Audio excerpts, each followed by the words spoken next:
আমি এই এলাকার সন্তান, এটাই আমার সবচেয়ে বড় পরিচয় এবং এই এলাকাকে নিয়ে কাজ করতে হবে। দল কাকে নমিনেশন দেবে সেটা দলের বিষয় এবং আমার মনে হচ্ছে ইটস টু আর্লি যে আমরা এখনই কারা প্রার্থী হব, এখনই কারা ক্যান্ডিডেটের জন্যে আমরা অতি বেশি উৎসাহী হয়ে পড়ব, এটার সময় হয়নি। এটার জন্য আমাদেরকে একটু অপেক্ষা করতে হবে। তবে আপনাদেরকে প্রতিশ্রুতি দিতে পারি এবং সাংবাদিকদের মাধ্যমে আমাদের এলাকার নোয়াখালী সদর সুবর্ণচর অর্থাৎ নোয়াখালী 4-এর যে আমাদের ভালোবাসার মানুষগুলো আছেন তাদেরকে এটুকু প্রতিশ্রুতি দিতে পারি যে আমরা কাজ করে যাব। সেটা আমি ব্যক্তিগতভাবে কাজ করব, দেশমাতা ফাউন্ডেশন কাজ করবে, আমাদের দল কাজ করবে এবং আমরা সবাই মিলে নোয়াখালীর উন্নয়নটাকেই আমরা অগ্রাধিকার দেব। আমাদের যে সমস্যাগুলো আছে সেগুলো কিন্তু একেবারে স্পষ্ট। আমরা সবাই এখানে যারা আছি সবাই জানি যে আমাদের কি কি সমস্যা আছে। আজকের দিনটাতে দেখেন আমি যখন ওয়ালটন আবারও মিলিনিয়ার অফারে ওয়ালটন ফ্রিজ কিনে আপনিও হয়ে যেতে পারেন মিলিয়নিয়ার। মিলিনিয়ার ছড়াছড়ি দেশ জুড়ে, এটা শুধু ওয়ালটেনই পারে।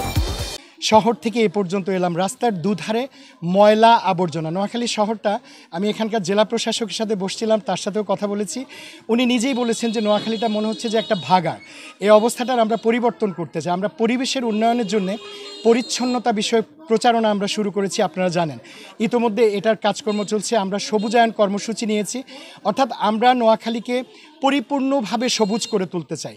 একটা জনপদে যে পরিমাণ গাছপালা থাকা দরকার, অক্সিজেন থাকার দরকার, সেজন্য যে কর্মসূচি নেওয়া দরকার আমরা সেটা করব। পাশাপাশি পরিচ্ছন্নতার জন্য জলাশয়কে আবর্জনা মুক্ত করা, জলাশয়গুলোকে উন্মুক্ত করা, খাল খনন কর্মসূচিগুলো আছে সেগুলো।